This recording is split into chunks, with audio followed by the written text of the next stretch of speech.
पाकिस्तान अब 15 फरवरी को जो भारत के खिलाफ मैच था वर्ल्ड कप का, जिससे पाकिस्तान ने कहा था कि हम नहीं खेलेंगे, अब वो मैच खेलेगा और मुझे बड़ा एतराज़ है भाई इस फैसले। मैच तो खेलेगा, लेकिन आप देखें ना कि पाकिस्तान पे प्रेशर, देखिए ये मैच कभी भी जंग से कम नहीं हुआ। पाकिस्तान और इंडिया का मैच जो है ना, ये कभी भी जंग से कम नहीं हुआ। ये इसी तरह ही होता है कि दोनों साइड्स पे psychological pressure, emotional pressure, pressure on your blood pressure system, and then we see these memes and these videos come out on the internet where people. अच्छा, मुझे ऐसा लगता है इतनी जल्दी गिव इन नहीं करना चाहिए था।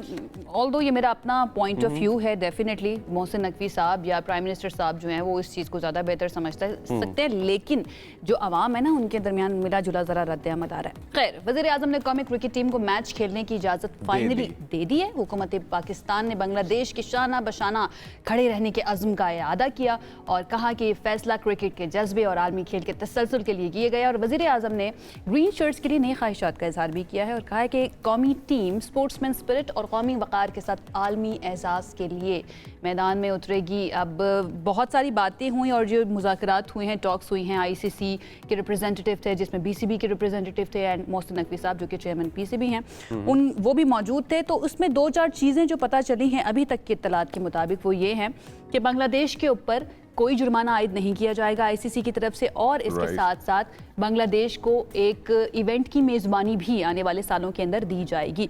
मेरा सवाल यह है कि जब कॉम्पनसेशन की बात हो रही थी और पाकिस्तान ने ये मौक़िफ़ अपनाया था कि कॉम्पनसेट किया जाए बांग्लादेश को, तो क्या उसका मतलब यही था? इन चीज़ों के साथ ही कॉम्पनसेशन पूरी हो गई है? आई गेस कॉम्पनसेशन वो इसी चीज़ को कह रहे थे। मुझे ऐसा लगता है कि बांग्लादेश को भी होना चाहिए था, इसके अंदर ये वाला पॉइंट भी ऐड करना चाहिए था। देन हम कहते हैं हमारी जीत हुई। खैर, हमारे एक्सपर्ट्स इस पर क्या सोचते हैं उनकी तरफ चलते हैं। हमारे साथ मौजूद है मोहम्मद ओवैस जो कि sports analyst. Thank you so much Owais. अच्छा, थोड़ी देर में हमें ज्वाइन करेंगे, ओवैस से जानेंगे।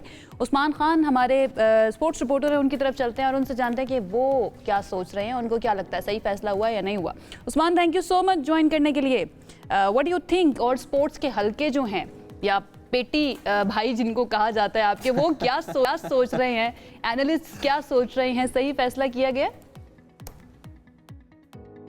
इन दी एंड क्रिकेट की जीत हुई है और पाकिस्तान क्रिकेट बोर्ड ने, अगर आपको याद हो तो, स्टांस ही बांग्लादेश क्रिकेट बोर्ड के साथ जो ज्यादती हुई थी उसके ऊपर लिया था। तो कुछ हल्के हमारे जरूर डिस्कस कर रहे थे कि इवन मैं भी ये डिस्कस कर रहा था कि पाकिस्तान के पास एक अच्छी पोजीशन है कि वो आईसीसी से अपनी बात भी मनवा सकता है। अगर वो रेवेन्यू के ऊपर बात कर ले, बायलैटरल्स पे बात कर ले, उसके अलावा स्पिरिट ऑफ क्रिकेट के ऊपर बात कर ले, बाकी बहुत सारी चीजें थी पाकिस्तान के पास। लेकिन पाकिस्तान ने किसी किस्म का ब्लैकमेल नहीं किया आईसीसी को, कोई लालच नहीं दिखाई पैसे की, सिर्फ बात की तो क्रिकेट की बात की और जिस बोर्ड के साथ ज्यादती हुई, जो डबल स्टैंडर्ड्स इख्तियार किए गए, उसके ऊपर बात की। और मेरी एक्सक्लूसिवली कल बात भी हुई थी मोहसिन नकवी साहब से और उनसे मैंने पूछा कि क्या आप रेवेन्यू के ऊपर कोई बात कर रहे हैं, पाकिस्तान के हल्के इस पर बात करना चाह रहे हैं? तो उन्होंने कहा हमारा इसके ऊपर सिर्फ एक ही एजेंडा था कि बांग्लादेश के मुतालबात पूरे होने चाहिए, उनको जो वर्ल्ड कप से बाहर किया गया उनको कंपनसेट करना चाहिए। तो कंपनसेशन इस अंदाज में की गई है। ये बताइए, ये जो नतीजे सामने आए हैं, बांग्लादेश राजी है इनसे?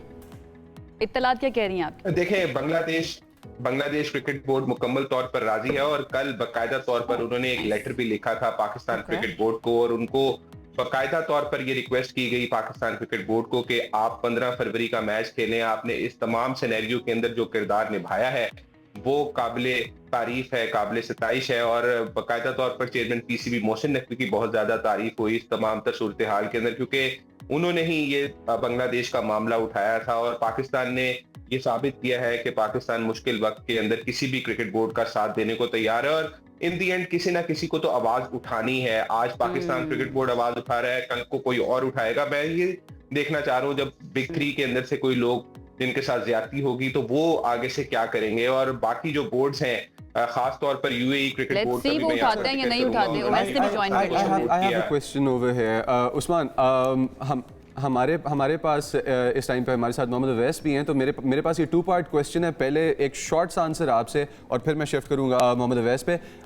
द क्वेश्चन इज़ कि क्रिकेट के अंदर, स्पोर्ट्स के अंदर, क्योंकि अब हम एक मल्टीपोलर दुनिया में रह रहे हैं और सियासत भी मिक्स होती हुई देख रहे हैं, तो क्रिकेट के अंदर डेमोक्रेसी की जीत हमें जब नज़र आती है तो उसमें पाकिस्तान का रोल क्या इस तरह की मीटिंग्स में ये रिजल्ट्स लेके आने में फ्रंट पे नजर आ रहा है अब दुनिया के अंदर? पहले तो हम लोग डिप्लोमेटिक और सियासी फ्रंट पे भी अब एक लीडिंग पोजीशन में आ रहे हैं साउथ एशियन रीजन में। स्पोर्ट्स के फ्रंट पे आप इस पे क्या कहना चाहेंगे? बिल्कुल, मुझे लगता है कि पाकिस्तान ने जो किरदार अदा किया है, क्योंकि अगर आप देखें तो क्रिकेट खास तौर पर साउथ एशिया रीजन के अंदर सब कॉन्टिनेंट में बहुत ज्यादा मकबूल है, और as compare to Europe, Australia, America, यहाँ पर क्रिकेट कम खेली जाती है और देखी भी कम जाती है। तो ये वो एरिया है सब कॉन्टिनेंट का जहां पर क्रिकेट डोमिनेट करती है। इंडिया, पाकिस्तान, श्रीलंका, बांग्लादेश, यहाँ पर बहुत ज्यादा क्रिकेट होती है, इवन अफगानिस्तान भी। तो पाकिस्तान ने जो रोल अदा किया है, जो खास तौर पर जो कम पैसे वाले बोर्ड है, जिनके पास पैसा कम है, उनके लिए ये एक एग्जाम्पलरी मिसाल है कि पाकिस्तान क्रिकेट बोर्ड ने जिस अंदाज में बांग्लादेश का साथ दिया है। और इवन अगर आप देखें तो यूके के अंदर जो साबिक इंग्लिश टेस्ट प्लेयर हैं, माइकल एथर्टन, नासिर हुसैन, उसके अलावा ऑस्ट्रेलिया के अंदर जो साबिक क्रिकेटर्स हैं, वो भी अब पाकिस्तान की बात कर रहे हैं कि इंडिविजुअली तो हमें नजर आ रहा है कि आवाजें उठ रही थी, लेकिन उनके बोर्ड्स की सतह पर उस्मान कुछ नहीं किया जा रहा था। इससे पहले कि हम अवैस की तरफ जाएं, एक पॉइंट मैं ऐड कर लूं। आप डेमोक्रेसी इन क्रिकेट बात कर रहे थे, कौन सी डेमोक्रेसी? यहाँ पर एक ही बंदा बैठा, एक ही इदारा जो है ना वो बैठा हुआ है। आपने जिसको लाडला बच्चा कह ले या लाडला बच्चे का बाप जो है ना वो एक ही है, और वो उन्हीं को सारे फेवर्स देते जा रहे हैं। अवैस की तरफ चलते हैं, उन्होंने भी ज्वाइन कर लिया। Awais, thank you so much for joining us. क्या एंटिसिपेट करें हम अब इस फैसले के बाद? पाकिस्तान की क्रिकेट को आप किस तरह से देख रहे हैं? पाकिस्तान क्या तैयार है? क्योंकि बाकी सारी बातें एक तरफ, इंडिया बहुत तगड़ी टीम है, बहुत मजबूत टीम है, और उसके खिलाफ परफॉर्मेंस के लिए हम तैयार हैं। देखें, पहले तो इस मैच के ऊपर आना चाहूंगा, लेकिन जो भी आप उस्मान भाई से बात कर रहे थे, एक चीज तो साल डेट के अंदर आप देखें तो पाकिस्तान आपको क्रिकेट मैप के ऊपर नजर आता है कि वर्ल्ड क्रिकेट के अंदर पाकिस्तान की डोमिनेंस है। आप दूसरे क्रिकेट नेशंस को देखें, पाकिस्तान के बारे में बात करें, 1.5-2 साल से जब तक मोहसिन नकवी साहब ने ऑन बोर्ड आए हैं, तो क्योंकि एक अथॉरिटेटिव बंदा भी है, खुद गवर्नमेंट में बैठा, उनको बेहतर पता है कि गवर्नमेंट की पॉलिसीज और लॉबिंग किस तरीके से हम पूरी दुनिया के अंदर हम लेके चल सकते हैं, और वो बड़ी जबरदस्त उसको लेके चले। कल भी जो चीज एक नजर आई थी वो ये था कि आईसीसी को घुटनों पे आप लेके आए हैं। जिस तरीके से उनकी शक्ल उतरी हुई थी, पाकिस्तान में आए, उन्होंने कहा जी जो आपकी शर्तें हैं, बांग्लादेश को चाहे आपने कंपनसेट करना है, वो हम कह रहे थे ना कि जितनी भी कुछ chunk of amount her team को मिलती है जो वर्ल्ड कप स्टेज मैचेस से आगे जाती है, उसकी कंपनसेशन, और दूसरा इनके प्लेयर्स को रिवॉक नहीं किया जाएगा कि आप सैंक्शंस लगाते हैं कि आपने जाके बायलैटरल सीरीज नहीं खेलनी, लीग क्रिकेट का मसला बन जाता है। तो ये चीजें नहीं होगी, जिसमें पाकिस्तान कामयाब हुआ और वो आईसीसी ने माना भी, और अब दूसरे क्रिकेट नेशंस जैसे उस्मान भाई कह रहे हैं कि पाकिस्तान का एग्जाम्पल दे रहे हैं, और दूसरे नेशंस को भी एटलीस्ट एक हौसला जरूर मिला होगा कि यार हाँ, अगर हम स्टैंड लेंगे तो हम अपनी चीज मनवा सकते हैं। मैं खुद आज फील करता हूं कि 1.5-2 महीने के अंदर मुझे लगता है कि जो बंदा इस वक्त बैठा हुआ आईसीसी का चेयरमैन, जो कि आरएसएस आइडियोलॉजी का, खुद उसके वालिद साहब आपको पता है इस वक्त इंडिया में बैठे हैं, जो वो कहते हैं वही वो करता है, आगे से उसको खुद तो क्रिकेट की नॉलेज है नहीं। मुझे फील होता है कि उसके खिलाफ कहीं अदम एतमाद का वोट, या लोग अब सवालात उठाने स्टार्ट हो जाएंगे आईसीसी में कि क्या he is the right man for the right job, क्योंकि जितनी बुरी सूरत हाल इस वक्त उस बंदे ने कर दी हुई आईसीसी की, कोई रिस्पेक्ट नाम की चीज अब रही नहीं है। सब क्वेश्चन मार्क उठा रहे हैं आईसीसी पे कि उनका स्टेटस क्या है। ये ना हो कि अच्छा अवैस भाई, आईसीसी का स्टेटस या आईसीसी के अंदर, अवैस भाई सॉरी मैं आपको इंटरप्ट कर रहा हूं इस तरह से, लेकिन आईसीसी के अंदर क्या प्रॉब्लम्स चल रहे हैं और आईसीसी को इंस्ट्रक्शन देने वाला माइंडसेट कहां से आ रहा है? इससे पहले जिस तरह शायर ने कहा था, अदावतें थी, तगाफुल था, रंजिशें थी, मगर ये आपको थोड़ा सा मोहब्बत वाली स्टोरी नजर आ रही है यहाँ पे पाकिस्तान और बांग्लादेश के दरमियान? ऑफ कोर्स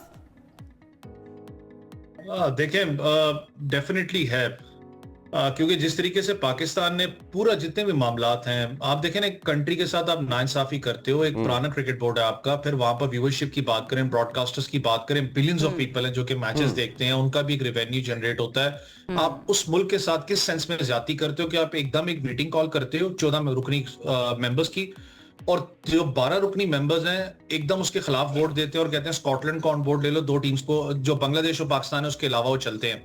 आपने इसलिए वो सारा इतना जल्दी भी मामला किया क्योंकि दैट शोज के आप रिस्पेक्ट नहीं किसी क्रिकेट बोर्ड को देना चाह रहे थे। स्कॉटलैंड को आपने ऑन बोर्ड इसलिए भी लिया जल्दी जल्दी में कि यार चलो अपना भाई है, इसको ऑन बोर्ड लो, कल कोई भी चीजें बनवानी होती हैं तो इनको हम ऑन बोर्ड लेंगे तो हम उस चीज के अंदर रेगुलाइज कर सकेंगे। तो पाकिस्तान ने बड़ा स्मार्टली एक्ट किया इस चीज पे। जो आईसीसी को इस चीज का एक रियलिटी चेक भी रखना पड़ेगा कि जितनी मुश्किल सिचुएशन पूरी दुनिया में क्रिकेट में हुई है, चाहे इंग्लैंड में जब कोविड था कोई टीम टूर नहीं करी थी, पाकिस्तान गया था, श्रीलंका में आपको याद हो जब इशू था वहां पर तमिल टाइगर्स का, अगर मैं गलत नहीं हूँ, श्रीलंका में पाकिस्तान ने ही जाके मैचेस खेले, तो पाकिस्तान ने हमेशा मुश्किल टाइम के अंदर आईसीसी का बड़ा साथ दिया। और ऐसे और आप जो बात कर रहे थे ना वैसे, coming back to world cup, जो अभी आप बात कर रहे थे कि भाई अब सबको नजर आना शुरू हो गया है, मुझे लग रहा है कि नजर तो सबको आ रहा है लेकिन आवाज सिर्फ पाकिस्तान ही उठा रहा है और पाकिस्तान की तरफ से ही जो है ना पॉइंट आउट किया जा रहा है आईसीसी की इन ज्यादतियों को। ओके, हमारे पास वक्त कम है और मैं चाहूंगी कि दो पॉइंट्स ऐसे हैं जिनके ऊपर आप दोनों का मैं कमेंट ले लूँ। एक ये कि पीएसएल में जो नई टीम अब आ चुकी है, जो कि पहले मुल्तान सुल्तान्स थी, अब बन चुकी है वो रावलपिंडी की टीम। अचानक से ऐसा क्या हुआ कि लास्ट मोमेंट के ऊपर हमें जो है वो नजर आया कि दोबारा से ऑक्शन किया गया है? ये मैं चाहूंगी उस्मान आप इसके ऊपर कमेंट कर दें एंड देन ये भी कमेंट कर दीजिएगा कि आज पाकिस्तान का यूएसए के साथ मैच होने जा रहा है, व्हाट शुड वी एक्सपेक्ट?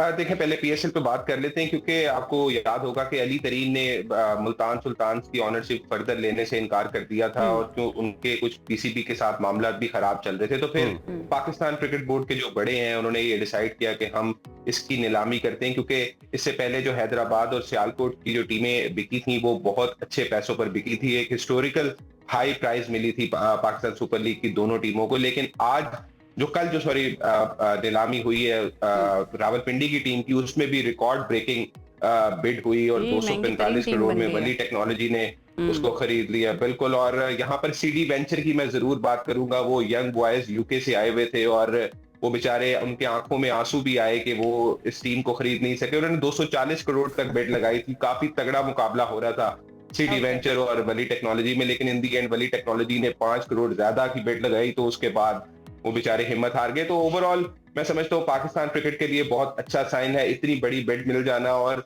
ये सालाना पैसे दिए जाएंगे फ्रेंचाइज की तरफ से 245 करोड़ रुपया पीसीबी को जो मिलेंगे, इसके अलावा 185 करोड़ उस्मान मेरे लिए। और मैं अवैस चाहूंगी कि आप कमेंट कर दें, क्योंकि ये पहले ये खबर आई थी, पहले ये कहा जा रहा था कि इस सीजन के लिए पीसीबी खुद से देखेगा मुल्तान सुल्तान्स के सारे मामलात को और फिर ऑक्शन में नहीं जाएंगे इस साल। लेकिन फिर अचानक से ऑक्शन में चले जाना, इसकी कोई रीजन है या फिर ये स्पॉन्टेनियस फैसला जो है हमें पीसीबी की तरफ से नजर आया? और इसके अंदर एक छोटी सी और चीज ऐड कर दीजिएगा, एक मिनट, इसके अंदर एक छोटी सी और चीज ऐड कर दीजिएगा कि जो फैंस हैं उनका इस बात के ऊपर जो रिएक्शन है वो क्या है? इस टाइम पे फैंस के दिलों में क्या चल रहा है? देखिए, जनूब की पहचान थी मुल्तान, तो ये कल भी चीज चल रही थी, सब लोग आपको पता है ऑब्वियसली डिसहार्ट हैं क्योंकि हमने खुद भी उसको सर्व किया हुआ है। मुल्तान सुल्तान एक बड़ा कंपेटिटिव, आपको पता है, पूरे पाकिस्तान सुपर लीग के अंदर रहा है, एक टॉप टीम रही है जिसने हमेशा फाइनल्स नहीं तो फाइनल्स के लिए क्वालिफाई भी किया, फाइनल्स जीते भी हैं, टाइटल भी लिफ्ट किया, बहुत सी जनूब की पहचान थी। लेकिन जब आप बात करते हैं पाकिस्तान सुपर लीग की, खास करके जब ये बिड्स लग रही थी, मुझे पिछली 2 बिड्स का पता है क्योंकि उन टीम्स का हम कुछ पार्ट थे, तो वहां पर एक क्लैरिटी दी गई थी कि जो भी बिड अपना जीतेगा, चाहे वो आगे मुल्तान वाला जब प्रेशर एक बिल्ड हो रहा था, तो यार उसका हक बनता है कि वो अपनी नाम की टीम पिक करे। तो ये चीज क्लियर हो चुका हुआ था पहले से ही, जो कि आपको पता है उसने अनाउंस भी कल किया गया कि जो भी अपना नाम पिक कर सकता है वो करे, क्योंकि जिस वक्त आप इतनी बड़ी कंपनीज को आप ऑन बोर्ड लेते हो, डेफिनेटली जिन लोकेशन, जिन इलाकों से उनका ताल्लुक होता है, उनकी कोशिश यही होती है कि यार हम उसी इलाके की अपना पहचान रखें। और रावलपिंडी जिस तरीके से कल उसने पूरा ब्रेक डाउन दिया, चाहे राजा बाजार की बात करें, चाहे आप जितने भी अपना उनके इलाके हैं, बन्नी की बात करें, तो बड़ा खुशी भी हुई देख के कि यार एक जो लोकल टच आपको नजर आता है। लेकिन एक चीज है, खाली मुल्तान का तो मुझे दुख है, उसके अंदर ये मुझे दुख तो होता है मुल्तान का, लेकिन ये इस्लामाबाद यूनाइटेड की फैन फॉलोइंग तोड़ी है पिंडी ने। ये देखने वाली चीज हम देखिए होगी। पॉजिटिव नोट के ऊपर जो है ना इस सेगमेंट को एंड करते हैं अवैस एंड उस्मान के। लेट्स होप के आगे आने वाले सालों के अंदर एक मरतबा फिर से मुल्तान की टीम जो है ना वो पीएसएल के अंदर वापस आए, बिकॉज हम सब ने बड़ी मोहब्बत देखी भी है और मुल्तान सुल्तान्स ने सर्व भी किया, जो हमें नजर आता है। बहुत बहुत शुक्रिया आप दोनों का Awais, thank you so much, and Usman आपका भी बहुत शुक्रिया। आप दोनों को मजीद आगे भी जहमत हम देते अपने शो में बुलाते रहेंगे, आपका एनालिसिस क्योंकि बहुत इंपॉर्टेंट है हमारे लिए।